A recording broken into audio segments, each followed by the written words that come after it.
الحمد لله أحمده سبحانه وأشكره على آلائه ونعمائه، وأشهد أن لا إله إلا الله وحده لا شريك له،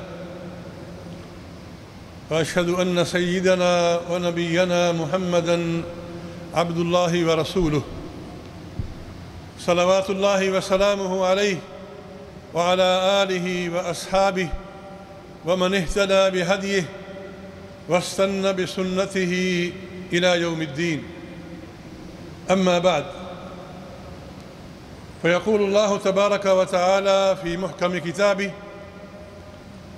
الذين إن مكناهم في الأرض أقاموا الصلاة وآتوا الزكاة وأمروا بالمعروف ونهوا عن المنكر ولله عاقبة الأمور. صدق الله العظيم. رب اشرح لي صدري ويسر لي أمري واحلل عقدة من لساني يفقه قولي. سبحانك لا علم لنا إلا ما علمتنا إنك أنت العليم الحكيم. أما بعد، معزز سامعین، اہل وطن نے چند روز پہلے 14 اگست کو یوم آزادی منایا ہے۔ اس میں کوئی شک نہیں کہ آزادی ایک عظیم نعمت ہے اور غلامی ایک بہت بڑی لعنت ہے، اور دین اسلام تو انسانوں کو آزادی دلانے کے لیے آیا ہے۔ اللہ تعالیٰ نے لوگوں کو آزاد پیدا فرمایا ہے۔ آزادی کے لیے کوشش کرنا اور آزادی کا دفاع کرنا، اس کو محفوظ کرنا اور اپنے آپ کو آزاد فضا میں اپنا سانس لینا، یہ ہر قوم اور ہر ملک اور ہر بندے کی تمنا ہے۔ اس کا معنی یہ ہے کہ جب اللہ ہمیں ایک آزاد ملک عطا فرمائے تو ہمیں اس ملک سے محبت کرنی چاہیے، اس کی حمایت کرنی چاہیے، اس کی حفاظت کرنی چاہیے۔ اور یہ کوئی نئی بات نہیں، یہ انبیاء کا شیوہ ہے۔ میرے اور آپ کے آقا نبی اکرم صلی اللہ علیہ وسلم کو جب مکہ والوں نے مکہ سے ہجرت کرنے پر مجبور کیا تو آپ مکہ سے نکلے، ایک چٹان پر چڑھے اور مکہ کو خطاب فرمایا کہ اے مکہ، انک لاحب ارض اللہ الی لولا ان اہلک اخرجونی ما خرجت۔ اے مکہ، تو مجھے دنیا جہان سے پیاری ہے، تیری زمین، تیرا مکان مجھے دنیا جہان سے پیارا ہے۔ اگر یہ لوگ مجھے یہاں سے نہ نکالتے میں کبھی نہ نکلتا۔ تو میرے بھائیوں، اللہ تعالیٰ نے ہمیں پاکستان کی صورت میں ایک آزاد ملک نصیب فرمایا ہے، عطا کیا ہے۔ جس نے آزادی کی قیمت جاننی ہو نا تو وہ غزہ کے مسلمانوں سے پوچھ لے، فلسطینیوں سے پوچھ لے، کشمیریوں سے پوچھ لے، برما کے مسلمانوں سے پوچھ لے۔ یقین جانیں اگر ہم آج آزاد نہ ہوتے تو ہمارے اوپر ایک ہندو وزیر اعظم اور شاید ایک سکھ صدر مسلط ہوتا۔ اس اتنی بڑی نعمت کی قدر کریں، اس آزادی کی قدر کریں، اس کی حفاظت کریں۔ یاد رکھیں، یہ آزادی ہمیں سونے کی پلیٹ میں پیش نہیں کر دی گئی، اس کے لیے بہت بڑی قربانیاں دی گئی ہیں۔ ہم 6 لاکھ انسانوں کی ہڈیوں پر زندہ رہ رہے ہیں۔ لاکھوں مسلمانوں نے جام شہادت نوش کیا، کئی ماؤں کے سامنے ان کے جگر گوشے شہید کر دیے گئے، کئی پاک دامنوں نے کنووں اور نہروں میں چھلانگ لگا کر پاکستان کی قیمت ادا کی، اور کئی بچے یتیم ہوئے، کئی عورتیں بیوہ ہوئیں، لہٰذا یہ قربانی ہمیں ایسے نہیں مل گئی، اس کے لیے بہت بڑی قیمت چکانی پڑی ہے۔ مگر سوال یہ ہے کہ آزادی ہے کیا؟ ہم یوم آزادی مناتے ہیں نا، آزادی کیا ہے؟ آزادی کا مفہوم کیا ہے؟ کیا زمین کا ایک ٹکڑا حاصل کر لینا، اس پر اپنا جھنڈا گاڑ دینا، یہ آزادی ہے؟ کیا یہ آزادی کا معنی ہے؟ یا آدمی جو چاہے مرضی کرے، غلط کام، بھائی یہ کام نہ کرو، بھائی میں تو آزاد ہوں جو مرضی کروں۔ یہ لوگ کہتے ہیں نا ہمارے بات، بھائی تجھے کیا ہے، میں آزاد ہوں۔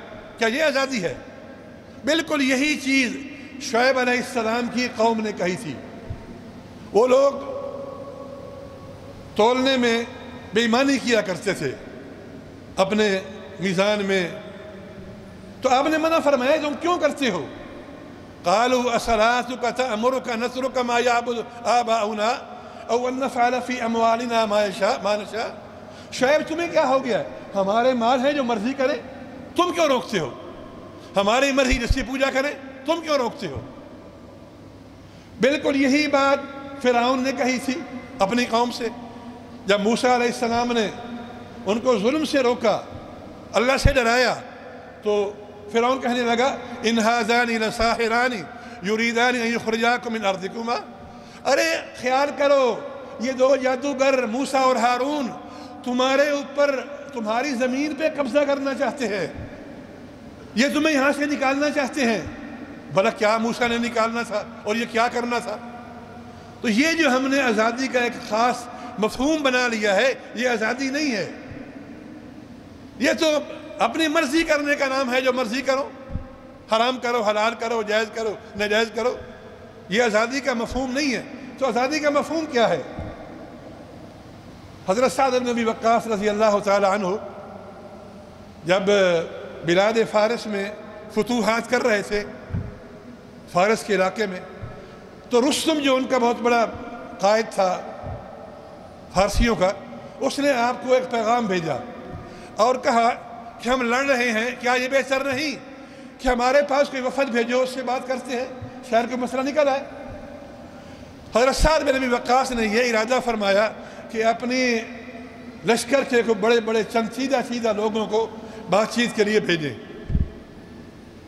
ایک بدوی، ایک عام سپاہی آپ کہہ لیجئے، جب اس نے یہ سنا کہ آپ بھیجنے کے لیے بڑے بڑے بندے چن رہے ہیں، فرمایا کہ ایھا القائد لا تفعل ھذا، اے میرے قائد یہ نہ کریے، ایسا نہ کیجیے گا۔ اگر آپ نے ایسا کیا تو وہ یہ سمجھیں گے کہ ہم نے ان کو بڑی اہمیت دی ہے، نہیں یہ نہ کریں۔ تو کیا کروں؟ بس ایک بندہ بھیج دیں، بس کافی ہے۔ تو آپ نے فرمایا پھر وہ بندہ تو ہی ہے، تو ہی جائے گا۔ ایک نامعلوم جا بندہ، ایک عام سپاہی، نہ اس کا کوئی بیک گراؤنڈ ہے، یعنی علمی حوالے سے یا تاریخی حوالے سے، یہ جنگ کی کچھ بھی نہیں ہے۔ تو ٹھیک ہے جی، خچر پہ سوار ہوا، ہاتھ میں اس کے اٹھا نیزہ، چل دیا، اور رستم نے جناب اس انتظار میں کہ وفد آئے گا، ہم نے ان پر اپنے مال کا، اپنی دولت کا اور قوت کا رعب جمانا ہے۔ وہ سونے کی کرسی پر بیٹھا، قلین بچھا دیے گئے، راستے میں قلین بچھا دیے گئے، اور کچھ دیر کے بعد ایک بدوی خچر پہ سوار ہو کر آ گیا۔ وہ قلینوں پر چلتا گیا اور نیزے سے قلینوں پر مارتا گیا، ان کو خراب کرتا گیا، اور آخر میں جا کر اس کی سونے کی کرسی پر اس کے ساتھ بیٹھ گیا۔ لوگوں نے شور کیا کہ یہ کیا ہے؟ ایک بدو آ کر ہمارے قائد کے ساتھ کرسی پر بیٹھ جاتا ہے۔ صبر کرو، بات کرنے دو، کوئی بات نہیں۔ خیر، اب بات ہوئی جی۔ رستم نے سوال کیا کہ آپ لوگ اپنے جزیرے میں تھے، ہم تمہیں گندم بیچتے تھے، مال بیچتے تھے، تم بھی ٹھیک تھے، ہم بھی ٹھیک تھے، یہ تمہیں کیا ہو گیا؟ تم نکل آئے ہو جنگ کرنے کے لیے، کیا ہو گیا تمہیں؟ تم کیوں نکلے ہو؟ تمہارا کیا مقصد ہے؟ انہوں نے ایک جملہ استعمال فرمایا جو میں آپ کو آزادی کے حوالے سے، جس کے لیے میں پوری بات بیان کر رہا ہوں۔ اس نے کہا اللہ ابتعثنا لنخرج من نشاء من عبادت العباد الى عبادت رب العباد۔ ارے ہمیں اللہ نے نکالا ہے، اللہ نے بھیجا ہے تاکہ لوگوں کو بندوں کی بندگی سے نکال کر اللہ کی بندگی اور نبی کی اطاعت پر لے کے آئے۔ یہ آزادی کی تعریف ہے۔ لوگوں کو بندوں کی بندگی سے نکال کر اللہ کی بندگی اور نبی کی اطاعت پر آنا، یہ اصل آزادی ہے۔ بھئی بلال جب مکے میں غلام تھے، آزاد نہیں تھے نا، بندے کی غلامی میں تھے۔ جب آزاد ہو گئے تو اب اللہ کی غلامی میں آ گئے، اب نمازیں پڑھتے ہیں، اللہ کی عبادت کرتے ہیں، نبی کی اطاعت کرتے ہیں، اس سے نکل کر بندے کی غلامی سے نکل کر اللہ کی بندگی میں آ گئے، آزاد ہو گئے۔ تو یہ ہے آزادی۔ آزادی کی حقیقی تعریف یہ ہے کہ ہم بندوں کی برابر ہے کہ ہم اپنے ملک میں ہی کیوں نہ ہو، اگر اپنے ملک میں بندوں کی بندگی کر رہے ہیں تو ہم آزاد نہیں ہیں۔ جب تک اللہ کی بندگی میں نہیں آئیں گے، اللہ کی نہیں مانیں گے، رسول کی اطاعت نہیں کریں گے، ہم آزاد نہیں ہیں۔ معزز سامعین، آزادی کا مطلب یہ ہے کہ انسان اپنے علیحدہ وطن میں سانس لے سکے اور اسلام کے سیاسی، سماجی، معاشرتی، معاشی نظام کے مطابق اپنی زندگی بسر کر سکے۔ آزادی یہ ہے کہ ہم اپنے اہداف، اپنے مقاصد اور اپنے فیصلوں میں خود مختار اور آزاد ہوں۔ آزادی یہ ہے کہ ہم اپنے طعام میں، کھانے پینے میں اور اپنے دفاع کرنے میں خود مختار ہوں، کسی کے محتاج نہ ہوں۔ ہماری گندم کہیں اور سے نہ آتی ہو، اسلحہ کہیں اور سے نہ آتا ہو، ہمارے اپنے پاس ہو، پھر ہم آزاد ہیں۔ وگرنہ ہم خوف کے عالم میں جئیں گے اور ہماری کوئی حیثیت یا کوئی ویلیو نہیں ہوگی۔ معزز سامعین، اس میں کوئی شک نہیں کہ آزادی کو حاصل کرنا بڑا مشکل کام ہے، قربانیاں دینی پڑتی ہیں، جیسے میں نے بتایا آپ کو، لیکن یقین جانیں آزادی پانے کے بعد آزادی کی حفاظت کرنا اس سے مشکل کام ہے۔ قائد اعظم رحمۃ اللہ علیہ نے 22 فروری 1948 کو ایک پیغام دیا۔ انہوں نے کہا، ہم نے پاکستان کی آزادی کی جنگ تو جیت لی ہے، لیکن اس آزادی کو برقرار رکھنے کے لیے اور پاکستان کو مضبوط اور مستحکم بنیاد پر تعمیر کرنے کی سنگین ترین جنگ ابھی باقی ہے۔ ہم نے ملک حاصل کر لیا ہے، لیکن اس کی حفاظت کرنا، اس کو مستحکم بنانا، یہ اس سے سنگین ترین جنگ ہے اور ابھی یہ باقی ہے۔ اللہ تعالیٰ نے قرآن کریم میں بعض قوموں کی مثالیں دی ہیں جنہوں نے آزادی کی نعمت کی حفاظت نہ کی اور برباد ہو گئے۔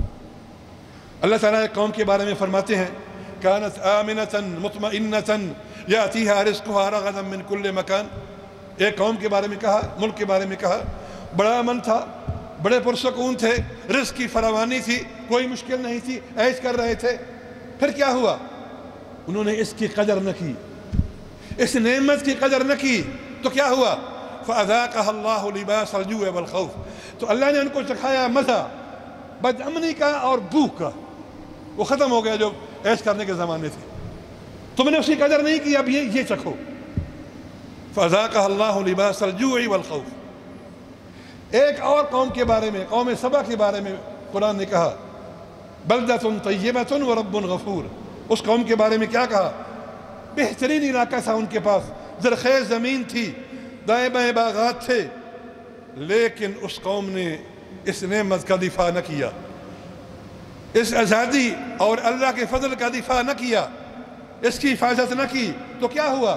فَأَرْسَلْنَا عَلَيْهِمْ سَيْلَ الْعَرِمِ، ہم نے ان پر ایسا دردناک سیلاب بھیجا کہ سب کچھ برباد ہو گیا۔ بڑی مثالیں قرآن میں موجود ہیں۔ معزز سامعین، ہمارے بڑوں نے اللہ کے ساتھ ایک عہد کیا تھا کہ اے اللہ ہمیں زمین کا ٹکڑا دے، ہم اس کو اسلام کی تجربہ گاہ بنا کر دنیا کے سامنے پیش کریں گے۔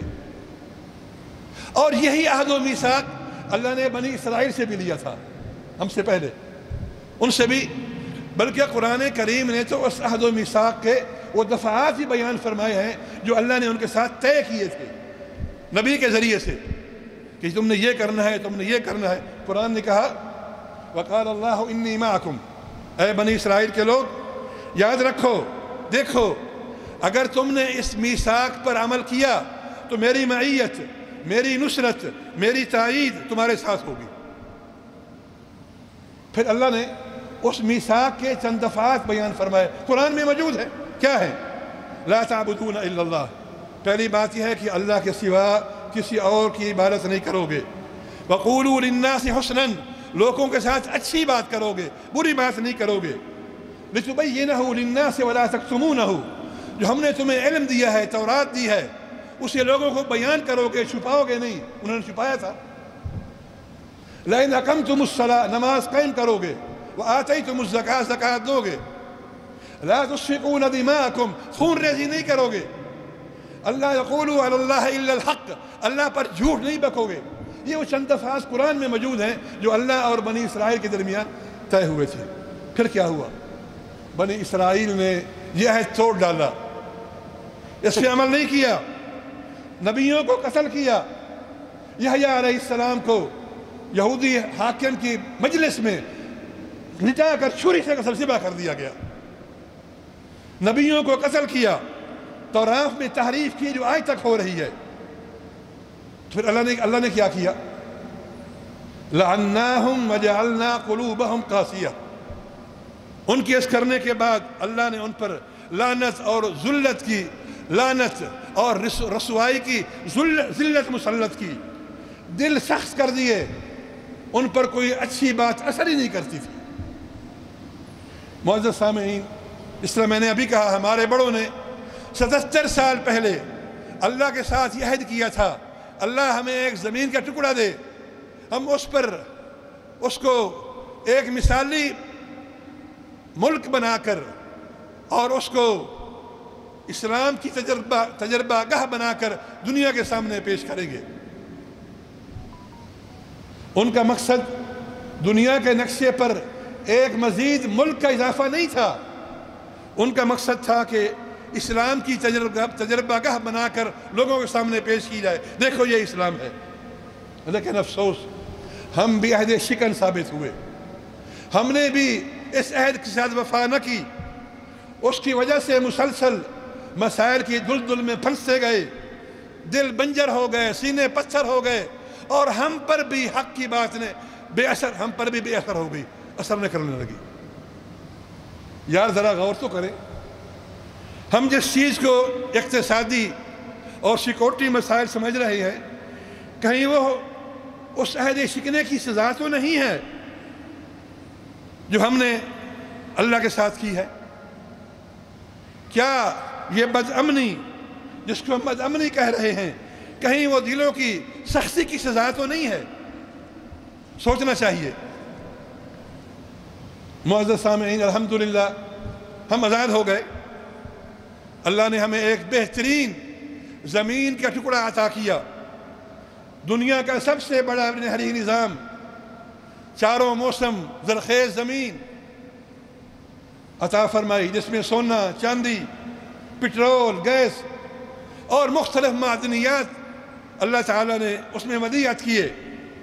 پاکستان سونے کے ریزرو رکھنے والے ملکوں میں 5 ملکوں میں سے ایک ملک ہے، کوئلے کے ریزرو رکھنے والوں میں سے دنیا میں 3 ملکوں میں سے ایک ملک ہے، ماربل رکھنے والوں میں 5 ملکوں میں سے ایک ملک ہے، کاپر رکھنے والے 4 ملکوں میں سے ایک ملک ہے۔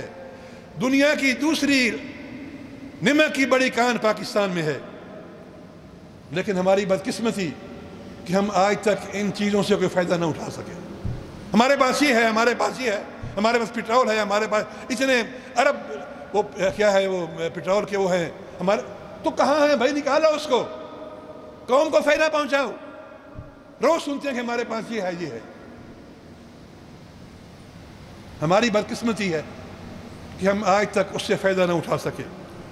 اسی طرح پاکستان کا شمار کاٹن میں، گندم میں، خشک میوہ جات میں، چینی میں، چاول میں، کنو میں، آم میں دنیا کے بڑے ملکوں میں سے ہوتا ہے۔ معزز سامعین، تھوڑا آئیں، میں آپ کو تھوڑا ورطہ حیرت میں ڈالنا چاہتا ہوں، میری بات سنیں۔ ایک وقت تھا ہم ویزے کے بغیر پوری دنیا میں پھرتے تھے، دنیا ہماری ترقی کو دیکھ کر حیران ہو جاتی تھی۔ ہم جاپان اور جرمنی جیسے ملکوں کو قرضے اور امداد دیتے تھے۔ پڑھنے لکھا ہوا ہے، میں اپنی طرح نہیں بنا رہا ہوں۔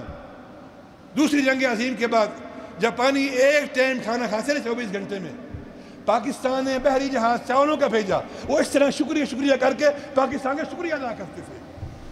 جرمنی جب جنگ سے برباد ہو کے نکلا، پاکستان نے اس کو $10 ملین قرضہ دیا تھا۔ میں کوئی کہانیاں نہیں بیان کر رہا ہوں، یہ آپ کی تاریخ میں موجود ہے، پڑھیں۔ سنگاپور ایئر لائن اور پورٹ کو پاکستانیوں نے بنایا تھا۔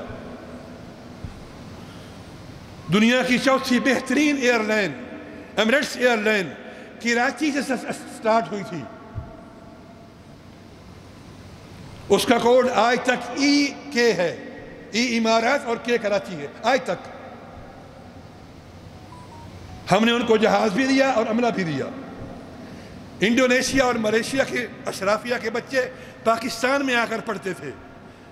جنوبی کوریا کی گروت محبوب الحق کے 5 سالہ پروگرام پر بنی تھی۔ بھارت 1990 تک پاکستان سے بجلی خریدتا تھا۔ مسلم دنیا کے 27 ملکوں کے فوجی افسر پاکستان کی اکیڈمیوں میں تربیت پا کر اپنے ملکوں میں جا کر بہت سارے چیف آرمی بنے تھے۔ ہم نے پولینڈ اور بوسنیا کے متاثرین کو پناہ دی۔ چین کا دنیا سے رابطہ قائم کیا۔ موزیتوں کو ذاتی استعمال کے لیے پاکستان نے جہاز دیا تھا، جو آج بھی چین کے میوزیم میں پاکستان کے شکریہ کے ساتھ کھڑا ہوا ہے۔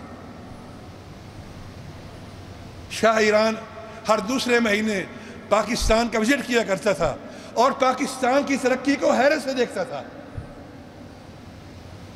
ہارورڈ یونیورسٹی کے طالب علم جہازوں میں بیٹھ کر منگلہ آیا کرتے تھے اور منگلہ ڈیم کو بڑی حیرت سے دیکھا کرتے تھے، یہ کتنے کمال کی چیز ہے۔ 1961 میں ایوب خان امریکہ گیا۔ امریکہ کے صدر جان ایف کینیڈی اپنی پوری پارلیمنٹ کے ساتھ، کابینہ کے ساتھ استقبال کے لیے ایئرپورٹ پر آیا اور کھلی گاڑی میں ایوب خان سوار ہو کر کیا نام ہے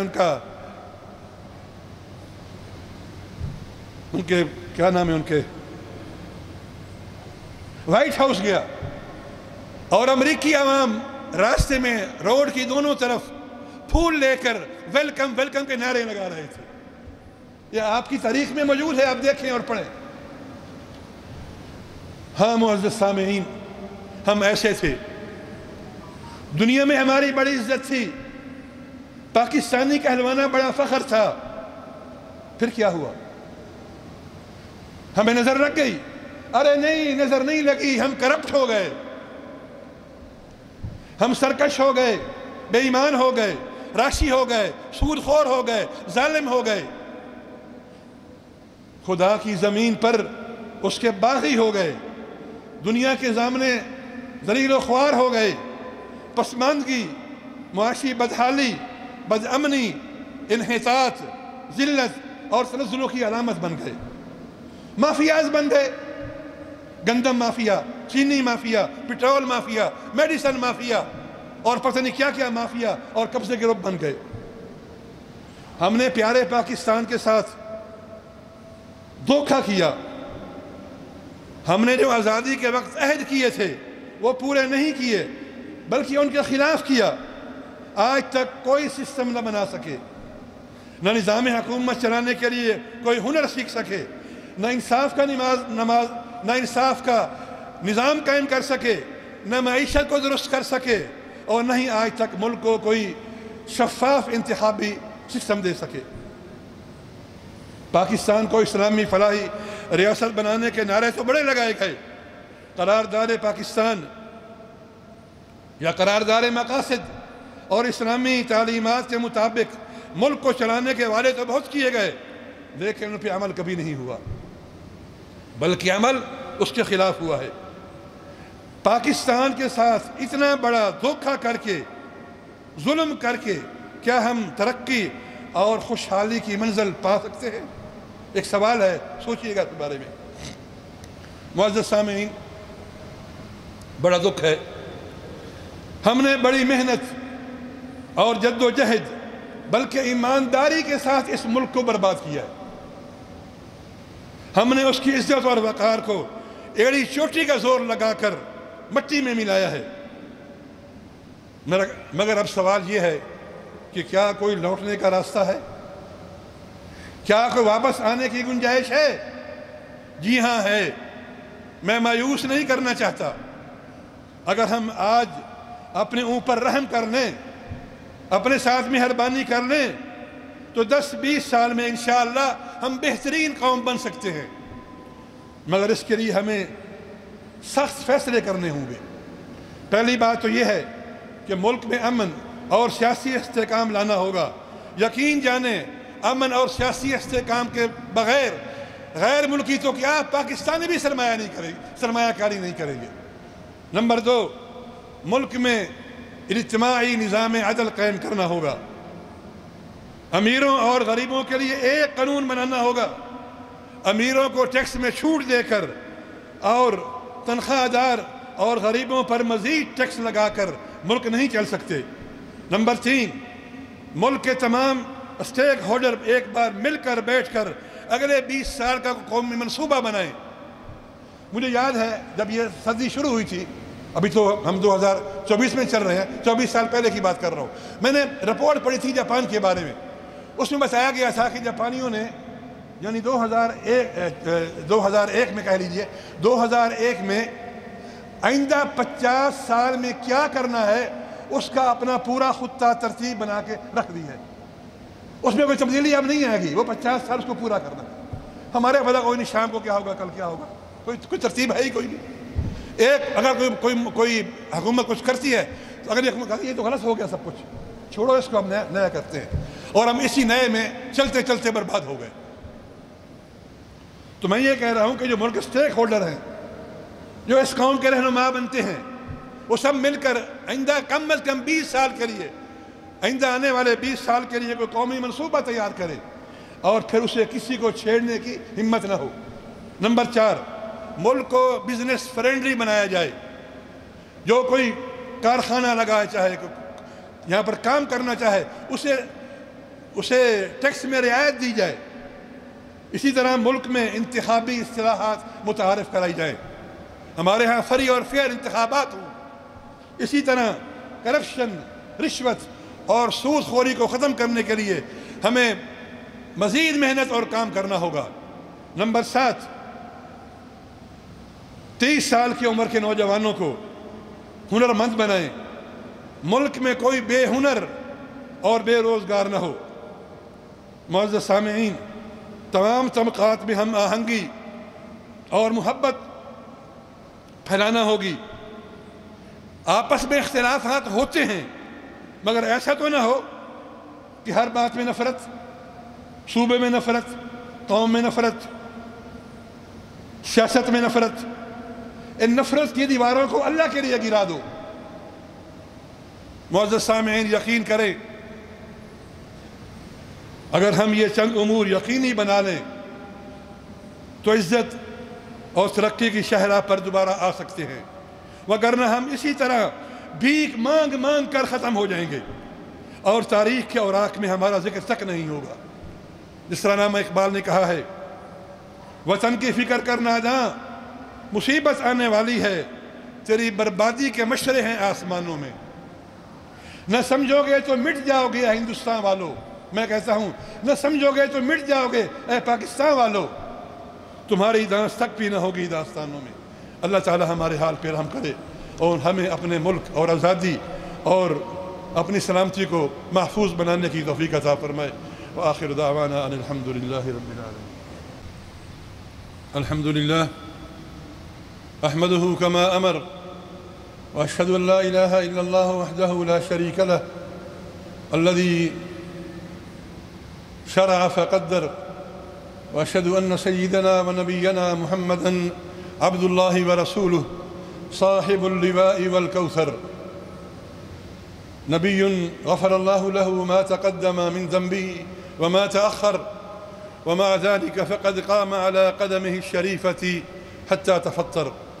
اللهم صل وسلم وبارك وأنعم على عبدك ورسولك سيدنا محمد صاحب الوجه الأنور والجبين الأظهر، وارض اللهم عن خلفائه الأربع وآله وأصحابه الذين أذهب الله عنهم الرجس وطهر. أما بعد، عباد الله، يقول الله تبارك وتعالى في محكم تنزيله: الذين إن مكناهم في الأرض أقاموا الصلاة وآتوا الزكاة وأمروا بالمعروف ونهوا عن المنكر ولله عاقبة الأمور. عباد الله، يحتفل المسلمون في هذه البلاد أو في هذا البلد في هذه الأيام بعيد استقلالهم عن الهندوس والأنجليز وإنشاء دولتهم المستقلة في جنوب آسيا، على أساس أن المسلمين هم شعب منفصل عن الهندوس ولا يمكن التعايش معهم، ولا بد أن يكون لهم وطن مستقل حتى يحموا شخصيتهم الدينية وثقافتهم الربانية وحضارتهم الإسلامية. ولتحقيق هذا الهدف مد العلامة محمد إقبال ومولانا شبير أحمد العثماني مد وغيرهما بالغذاء الروحي، واستطاع القائد محمد علي جناح أن ينظم المسلمين على أساسها حتى حقق الله لهم ذلك. إخوة الإيمان، إذا كان هدف إنشاء باكستان هو تحقيق وتطبيق الإسلام والحفاظ على الهوية الإسلامية والحرية والسيادة والأمن والاستقرار، فلا بد من العمل لتحقيق هذه الأهداف، والطريق ما زال طويلا وشاقا أمامنا. إخوة الإسلام، إن الاستقلال الحقيقي هو ليس رفع قطعة من القماش مرسوم عليها علم بلد ما، بل هو تحقيق أهدافه ومصالحه وامتلاك قراره وثرواته وسيادته. إنه يا عباد الله لا استقلال ولا حرية إلا مع السيادة، ولا سيادة إلا بتحقيق عبودية الله سبحانه وتعالى. الذين إن مكناهم في الأرض أقاموا الصلاة وآتوا الزكاة وأمروا بالمعروف ونهوا عن المنكر. إنه لا استقلال إلا بتملك أسباب الرزق، ولا يكون ذلك إلا بتحقيق تقوى الرب سبحانه. ومن يتق الله يجعل له مخرجا ويرزقه من حيث لا يحتسب. إنه لا استقلال يا عباد الله إلا مع العمل الجاد والسعي لتحقيق الاكتفاء الذاتي في كل ما نحتاج إليه. وقل اعملوا فسيرى الله عملكم ورسوله وابتغ فيما آتاك الله الدار الآخرة ولا تنس نصيبك من الدنيا وأحسن كما أحسن الله إليك. إخوة الإيمان، إنه لا استقلال إلا مع العدل. كونوا قوامين لله شهداء بالقسط ولا يجرمنكم شنآن قوم على ألا تعدلوا اعدلوا هو أقرب للتقوى. قال الإمام ابن تيمية: إن الله ينصر الدولة الكافرة إذا كانت عادلة، ولا ينصر الدولة المسلمة إذا كانت ظالمة. إخوة الإيمان، إنه لا استقلال ولا حرية إلا بتحقيق الحياة الطيبة، ولا تتحقق الحياة الطيبة إلا بالإيمان والعمل الصالح. من عمل صالحا من ذكر أو أنثى وهو مؤمن فلنحيينه حياة طيبة. هذه بعض عناصر الاستقلال الحقيقي والحرية الكاملة التي يحتاج إليها المسلمون ودولهم، وهي قلقة حائرة شاردة في المتاهات المادية وغارقة في ظلمات الجاهلية الحديثة وفي جحيم الحروب، وواقعة في جفاف الأرواح والقلوب. فيا ترى هل نحن مستعدون للعمل على تحقيق هذه الأهداف والعناصر؟ مجرد سؤال قد يجيب عليها المستقبل. بارك الله لي ولكم في القرآن العظيم وبهدي سيد المرسلين. الحمد لله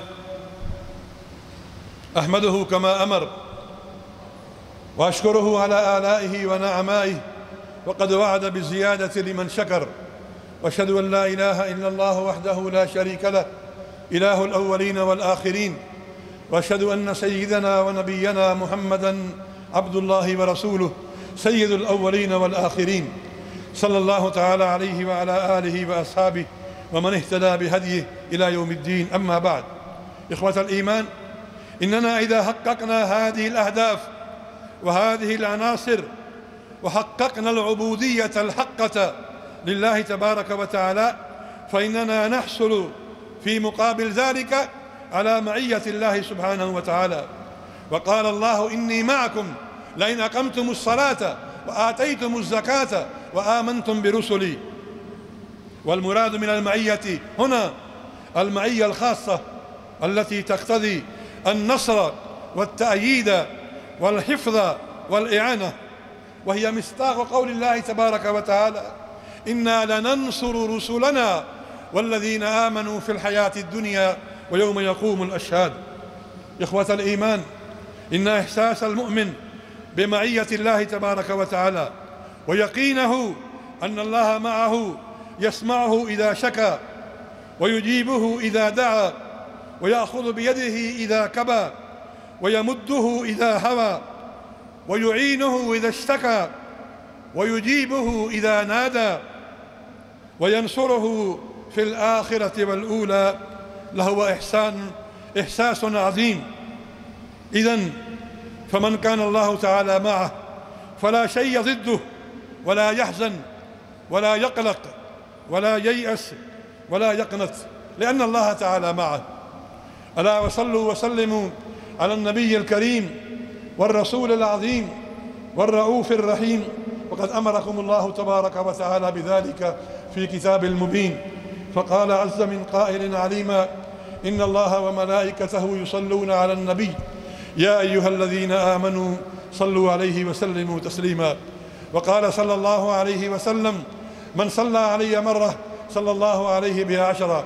اللهم صل وسلم وبارك وأنعم على عبدك ورسولك سيدنا محمد صاحب المقام المحمود والحوض المورود، وارض اللهم عن خلفائه الأربعة أبي بكر وعمر وعثمان وعلي، وعن بقية أصحاب نبيك أجمعين، وعنا معهم بمنك وكرمك يا أرحم الراحمين. اللهم أعز الإسلام والمسلمين، اللهم انصر دينك وكتابك وسنة نبيك وعبادك الصالحين. اللهم آمنا في أوطاننا واصلح أئمتنا وولاة أمورنا، واجعل اللهم ولايتنا في من خافك واتقاك واتبع رضاك. عباد الله، اذكروا الله يذكركم وقوموا إلى صلاتكم فإنها تنهى عن الفحشاء والمنكر، ولذكر الله أكبر، والله يعلم ما تصنعون، وأقم الصلاة.